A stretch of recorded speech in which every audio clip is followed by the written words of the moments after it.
Assalamualaikum warahmatullahi wabarakatuh. Waalaikumsalam warahmatullahi wabarakatuh. Alhamdulillah, nahmaduhu wa nasta'inuhu wa nastaghfiruh wa na'udzu billahi min sururi anfusina wa min sayyiati a'malina, may yahdihillahu fala mudilla lahu wa may yudlil fala hadiya lahu. Asyhadu an la ilaha illallah wahdahu la syarika lahu wa asyhadu anna Muhammadan abduhu wa rasuluh la nabiyya ba'dah.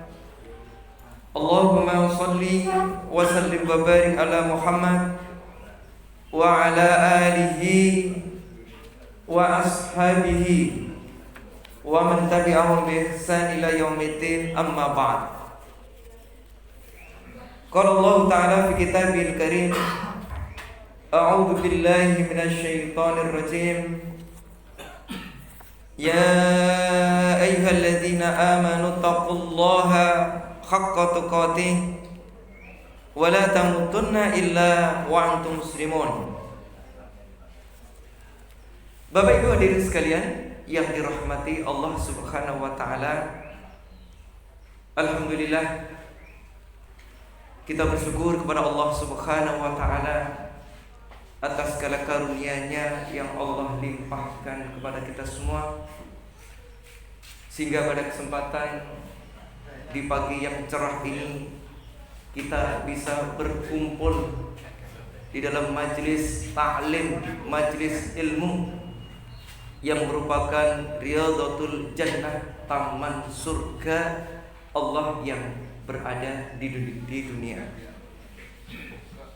Oleh karena itu beruntung bagi panjenengan semua yang hadir di dalam majlis ilmu ini, karena kehadiran panjenengan ini sesungguhnya juga oleh malaikat didoakan, dimintakan ampun oleh malaikat. Jadi kalau di dalam hadis Bukhari, hadis sahih itu, Allah itu menyebar malaikat, ya tawafuna, mereka itu tawaf. Mereka tersebar di jalan-jalan mencari tempat-tempat majlis zikir, majlis ilmu di mana Al-Quran dan Sunnah itu dikaji. Kemudian kalau malaikat yang satunya sudah menemukan, ia mengajak malaikat yang lain untuk hadir di dalam majlis tersebut.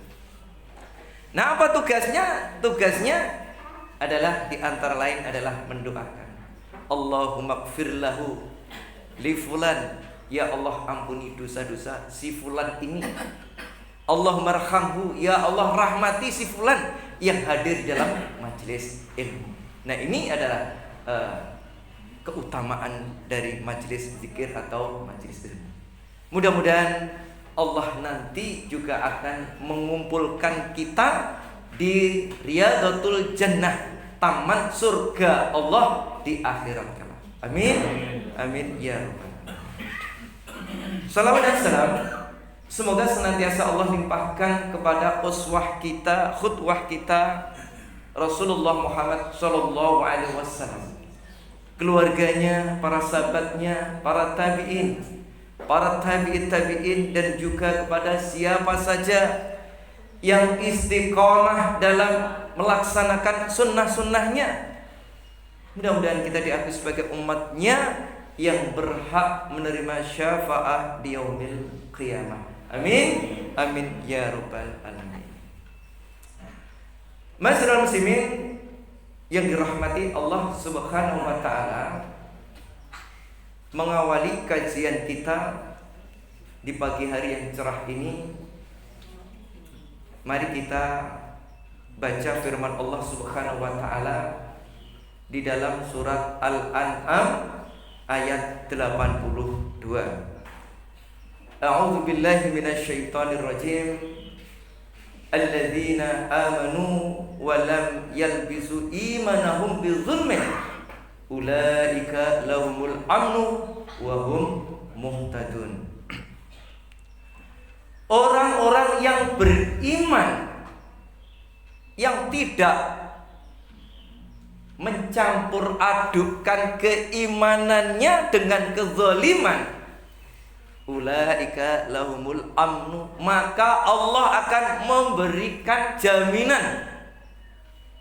Allah akan berikan jaminan di dunia dan jaminan di akhirat.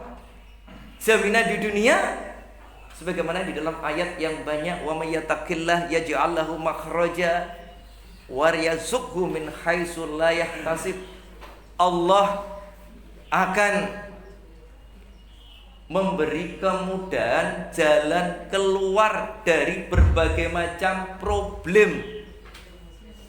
Di dalam ayat yang lain juga, siapa yang benar-benar takwa kepada Allah, mentauhidkan Allah, maka Allah akan memberikan kemudahan dalam berbagai macam urusannya.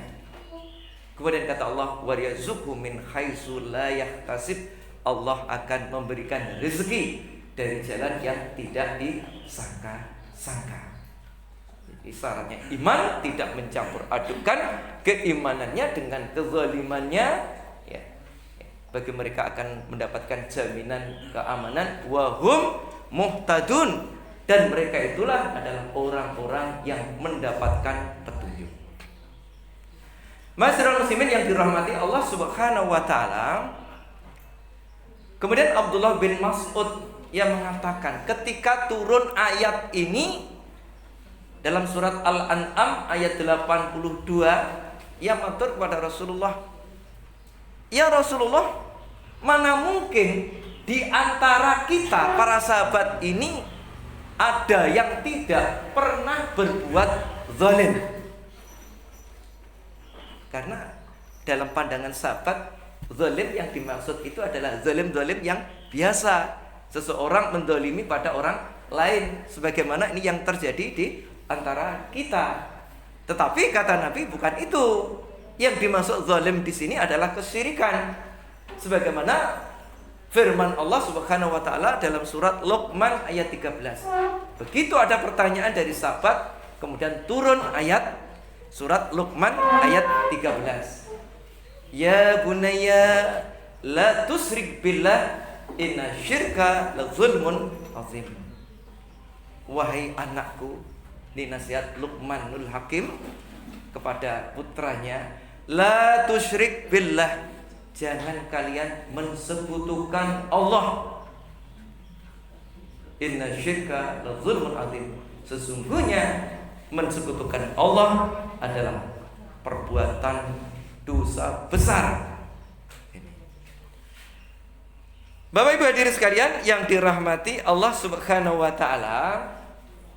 Nah, sehingga berkaitan dengan ayat ini, maka iman kepada Allah dengan memurnikan tauhid ini akan menyebabkan apa? Dukhulul jannah.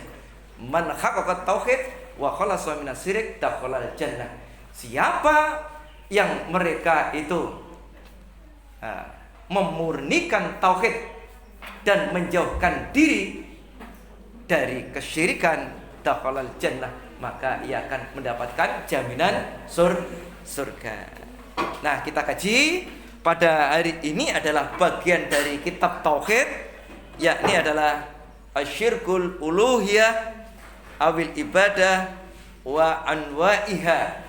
Syirik uluhiyah, syirik di dalam beribadah dan macam-macamnya. Di antaranya, ya, di bagian pertama yang akan kita kaji adalah asyirku ta'ah, syirik di dalam ketaatan.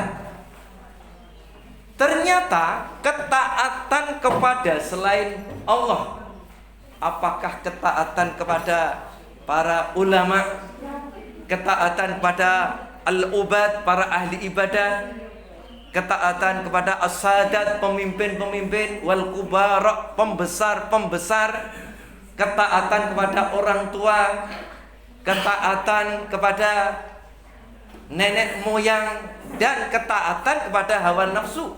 atau memperturutkan hawa nafsu, ternyata ini bisa kita jatuh kepada kesyirikan. Nah, mana saja ketaatan-ketaatan itu yang bisa menjadikan syirik seseorang dan yang tidak menjadikan syirik seseorang. Mari kita kaji terkait dengan asyirku ta'ah, fima yakhtaliful kitabullah was sunnah as-sahihah. Ketaatan kepada Allah di dalam perkara-perkara, di dalam hal-hal yang menyelisih sunnah, menyelisih Al-Quran dan sunnah Rasulullah Sallallahu Alaihi Wasallam. Ma'asyiral muslimin yang dirahmati Allah Subhanahu Wa Taala,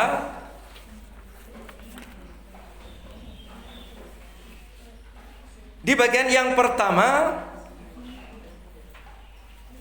terkait dengan asyirkut ta'ah, sebagaimana dijelaskan di dalam kitab tauhid ini, at-ta'atu ala itlaqi ya haqqullah wa rasulihi faman ata'a ghairahuma fima yahtalifuhuma fawa musyrikun. Jadi ketaatan ini adalah merupakan hak Allah. Jadi Allah itu yang paling berhak untuk ditaati. Jadi mutlak. Taat kepada Allah, taat kepada Rasul adalah mutlak. Tetapi ketaatan kepada selain keduanya ini adalah bersyarat. Selama tidak bertentangan, tidak menyelisih Al-Quran dan Sunnah, maka silahkan taat. Selagi tidak terlarang di dalam syariat Islam. Allah Subhanahu wa taala berfirman di dalam Al-Qur'an, di dalam surat Nisa ayatnya ayat 59. Allah berfirman, "Ya ayyuhalladzina amanu atti'ullaha wa atti'ur rasul wa ulil amri minkum. Fa in tanaza'tum fi syai'in farudduhu ila Allah war rasul in kuntum tu'minuna billahi wal yaumil akhir. Dzalika khairu wa ahsanu ta'wila." Hai orang-orang yang beriman. Jadi ini khitabnya ditujukan kepada orang-orang yang beriman. Atiullaha wa atiur rasul. Taatlah kepada Allah dan taatlah kepada Rasul. Sehingga fi'il amar ini berangkai waw ataf masih diikuti dengan fi'il amar jamak yang khitabnya itu kepada orang-orang yang beriman. Artinya apa? Artinya ketaatan ini dengan pengulangan fi'il amar ini adalah hukumnya wajib mentaati Allah dan mentaati Rasul. Wa ulil amri minkum. Tetapi kata-kata ulil amri ini tidak ada amarnya, tidak ada fi'il amar. Sehingga yang dimaksud apa? Yang dimaksud di situ bahwa ketaatan kepada selain Allah dan Rasulnya ini bersyarat. Selama tidak bertentangan, selama tidak menyelisih Al-Quran dan Sunnah, selama tidak diajak kita bermaksiat kepada Allah, maka tafadhol, silakan dilakukan.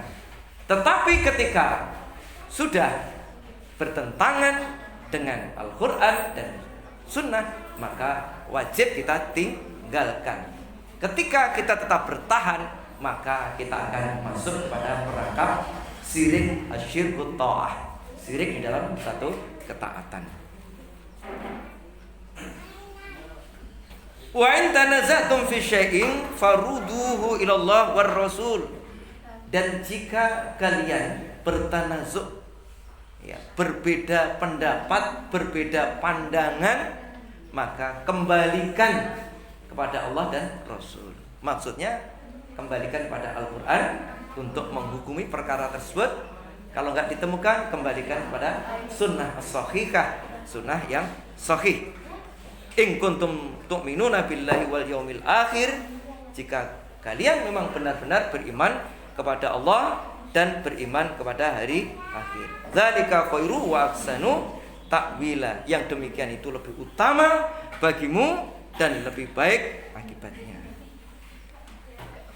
Ma'asyiral muslimin yang dirahmati Allah Subhanahu wa taala, kemudian di dalam sarahnya dijelaskan faruduhu ilallah war rasul dalilun ala anna ta'atal ulil amri minkum laisat alal itlaq.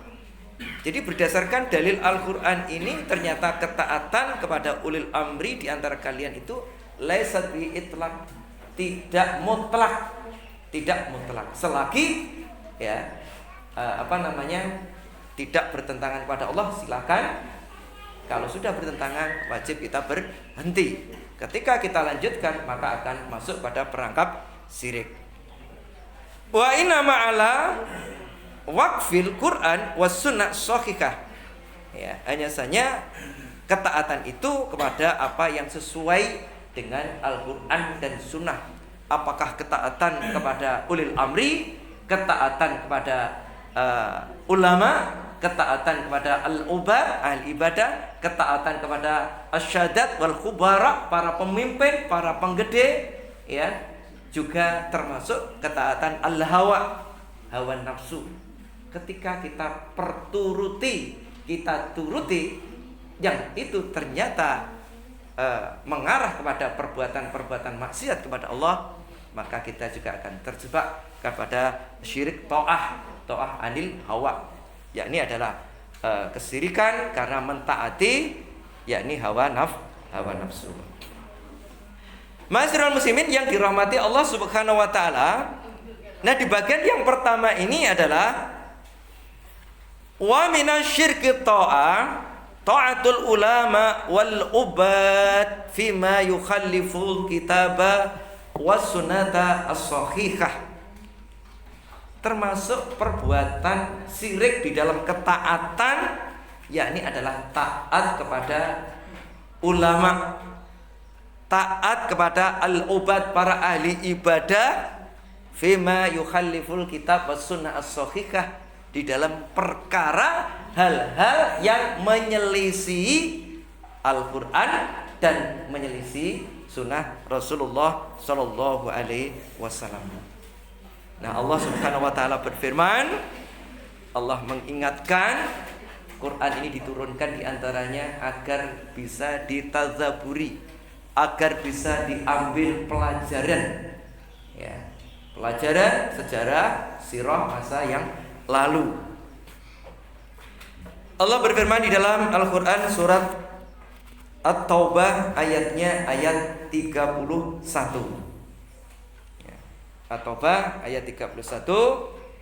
Ittakhadhu akhbarahum wa rubanahum arbaba min dunillahi wal masih ibn Maryam wa ma umiru illa liya'budu ilahan wahida la ilaha illahu subhanahu amma yusyrikun.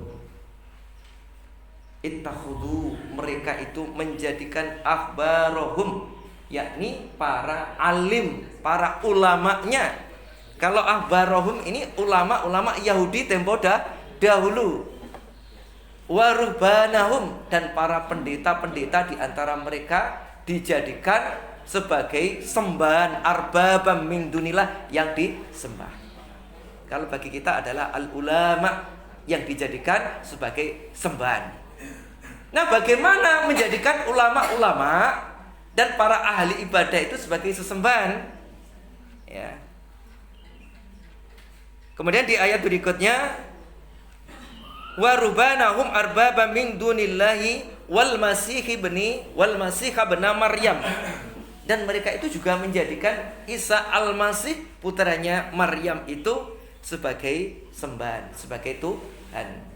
Nah, sekarang ini kan sudah terjadi.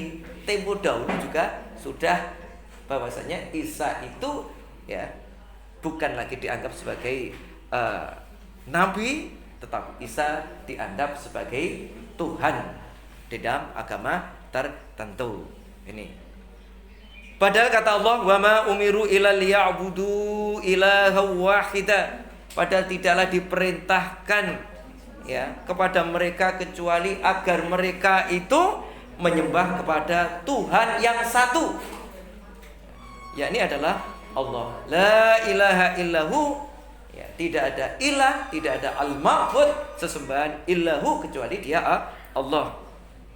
Subhanahu amma yusyrikun, Maha suci Allah dengan apa-apa yang telah mereka persekutukan.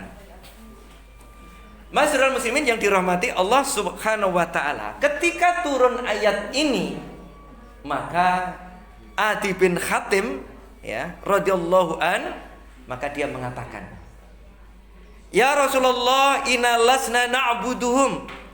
Ya Rasulullah, kami itu enggak menyembah ulama kami. Kami tidak menyembah para rahib-rahib kami. Ya, jadi ketika mereka mengatakan kepada Nabi, "Ya Rasulullah, kami enggak menyembah mereka. Kami enggak menyembah ulama-ulama kami. Kami tidak menyembah para rahib-rahib kami." Ya. Kemudian Rasulullah mengatakan, faqala lahu Nabi sallallahu alaihi wasallam, Rasulullah mengatakan, "Alaisu yukhilluna ma haramallah." Ya. Bukankah orang-orang alim yang mereka menghalalkan sesuatu dalam perkara sementara yuharrimunallah, Allah mengharamkan. Kemudian ternyata apa? Fatukhillunahu, ternyata kamu juga ikut-ikutan menghalalkan perkara tersebut. Jadi ketika alim ulama itu berfatwa tentang menghalalkan sesuatu, ya, sesuatu hal di dalam syariat, padahal Al-Quran sendiri adalah mengharamkan. Misalkan saja terkait dengan pembagian waris, ada juga yang berfatwa bahwa warisan perbandingan 2 dan 1 itu dianggap tidak adil, ya, karena ini tidak sama, tidak katakanlah kita sekarang sudah zaman emansipasi, kesamaan gender laki-laki dan perempuan. Ayat ini dianggap tidak cocok. Ketika mereka berfatwa seperti itu, ya, jika mereka umatnya mengikuti, maka sesungguhnya dia telah menyembah para alim ulama.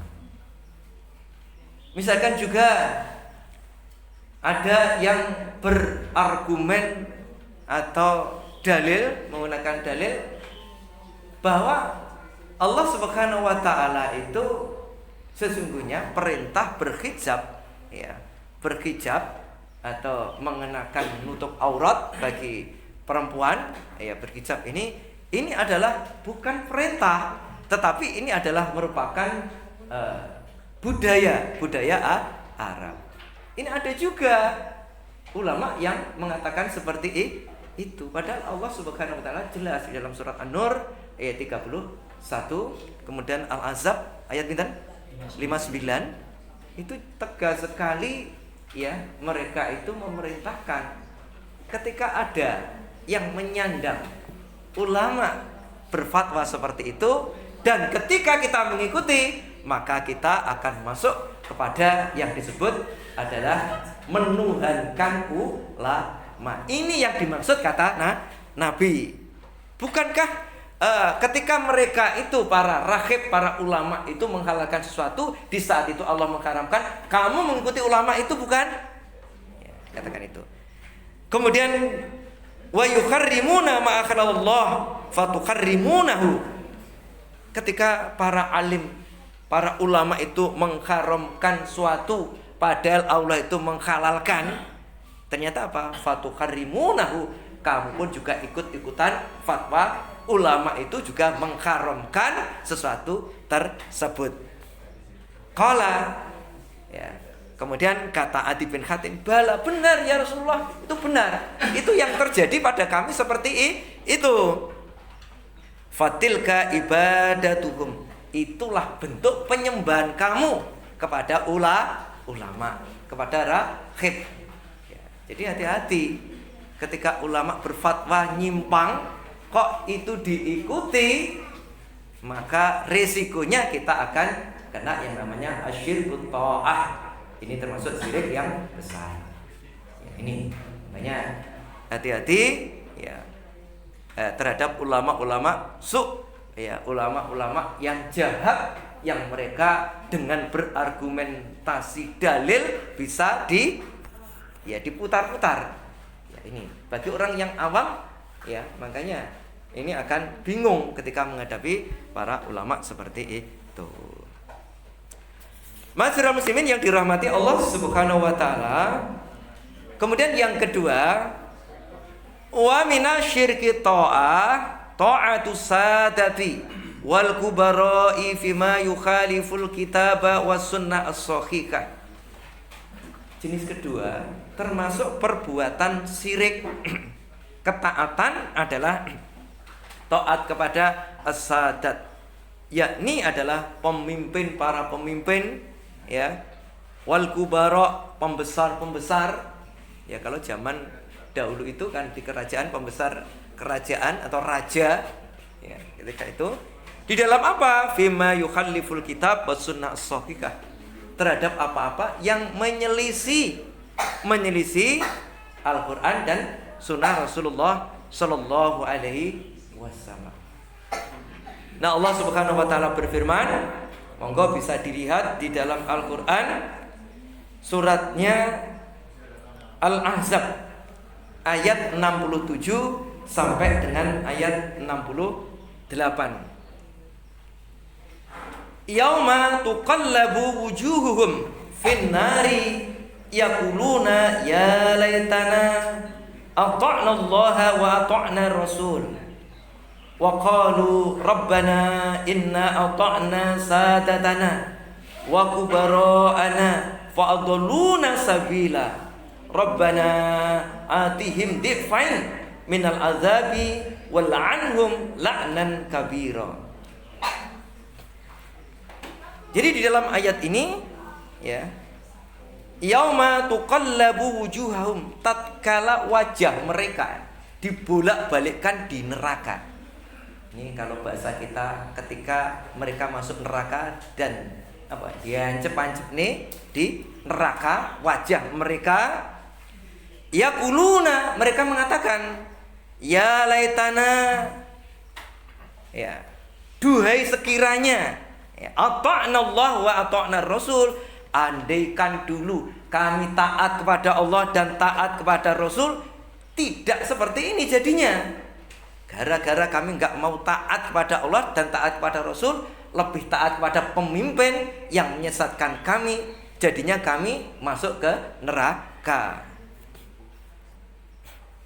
Waqalu, dan mereka berdoa ya, waqalu, mereka mengatakan Rabbana, ya Rabb kami, inna ata'na sadatana, ini gara-gara kami taat kepada para pemimpin kami, wa kubara'ana, dan para pembesar kami yang kami taati dengan meninggalkan Allah dan Rasulnya, fa'adallu sabila, kemudian mereka menyesatkan kami dari jalan Allah. Ya, ini masuk ke neraka ini gara-gara apa? Gara-gara gak taat Allah, gak taat kepada Rasulnya, tetapi lebih taat mendahulukan yang namanya para pemimpinnya, mendahulukan para petingginya, mendahulukan para ulama-ulamanya yang berbeda, yang mereka menyelisih Al-Quran dan Sunnah. Ini hati-hati, karena di masyarakat ini kadang-kala kemusyrikan yang terorganisir. Jadi masyarakat yang tidak tahu menau, sudah digerakkan ketika ada acara ritual, misalkan larung sesaji di Gunung Merapi, di Gunung Kelut, kemudian rakyatnya diajak rame-rame. Ya, ini kan termasuk bagaimana memasyarakatkan kemusyrikan. Panjenengan harus punya pilihan. Kalau saya ikut pemimpin ini, jadinya adalah nanti akan di neraka, akan wajahnya dibolak-balikkan. Ini gara-gara apa? Taat kepada pemimpin yang sesat dengan meninggalkan ketaatan pada Allah dan Rasulnya. Harus kita bisa memilih. Kalau ini berbahaya, sudahlah saya nggak ikut-ikutan. Kemudian ada yang tanya, loh bagaimana? Saya nggak ikut-ikutan, tetapi saya punya fasilitas. Saya punya kendaraan bis, kemudian dipinjam, boleh enggak? Sama, karena itu wasilah untuk masuk ke syirikan. Sama di dalam hadis itu, ketika Al-Quran itu dan hadis itu mengharamkan yang namanya khamr, itu tidak yang minum saja, tetapi sing bakul yo kena, kemudian yang mengantar barang juga kena, semua yang memproduksi juga kena. Rentetannya seperti itu. Jadi kalau dalam kesyirikan termasuk yang memberikan fasilitas, ya, ini pemimpinnya yang juga memerintahkan, anak buahnya yang menggerakkan untuk berbuat musyrik, semua kena. Hati-hati ya dalam menyikapi hal yang seperti ini. Nah, masyarakat muslimin yang dirahmati Allah Subhanahu wa taala, akhirnya apa? Akhirnya mereka yang sudah menyesal karena telah mengikuti para ulama, para pemimpin, para kubarok, para pembesar-pembesar, dan dia telah disesatkan, akhirnya dia berdoa kepada Allah, dan ini diabadikan di dalam Al-Quran.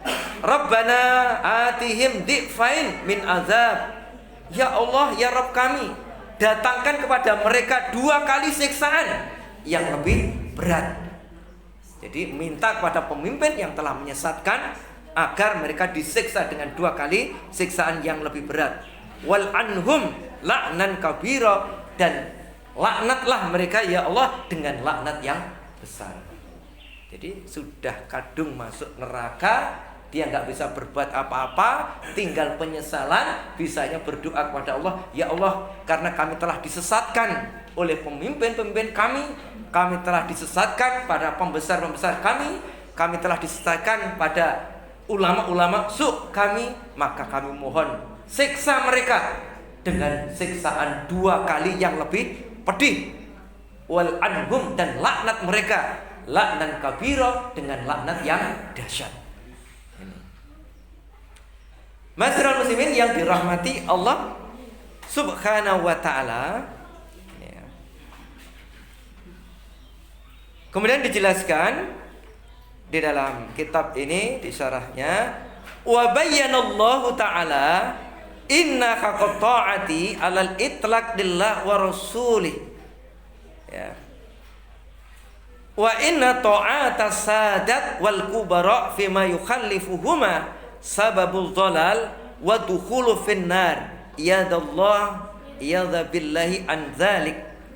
Allah telah menjelaskan ya di dalam Al-Quran ini dengan sejelas-jelasnya, sesungguhnya ketaatan itu adalah secara mutlak adalah hak Allah dan Rasulnya, dan sesungguhnya ketaatan kepada as-sadat, para pemimpin, ya, pemimpin petinggi-petinggi, wal kubara, petinggi di dalam hal yang menyelisih Al-Quran dan Sunnah, sababu dhalal, ini menyebabkan kesesatan, wa dukhulu finnar, dan menjadikan masuk ke neraka.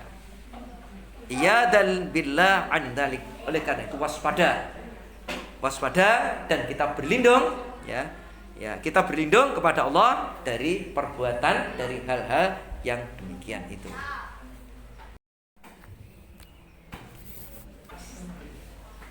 Demikian Bapak Ibu sekalian yang dirahmati Allah Subhanahu wa taala, materi kajian kita kitab tauhid yang bisa kita kaji pada kesempatan pagi ini, mudah-mudahan bermanfaat.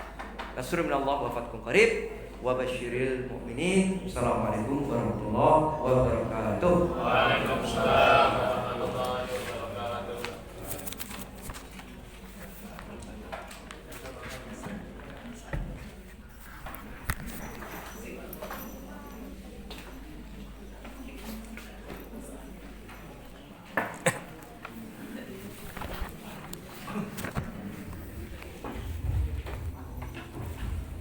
Yang masih berbahagia,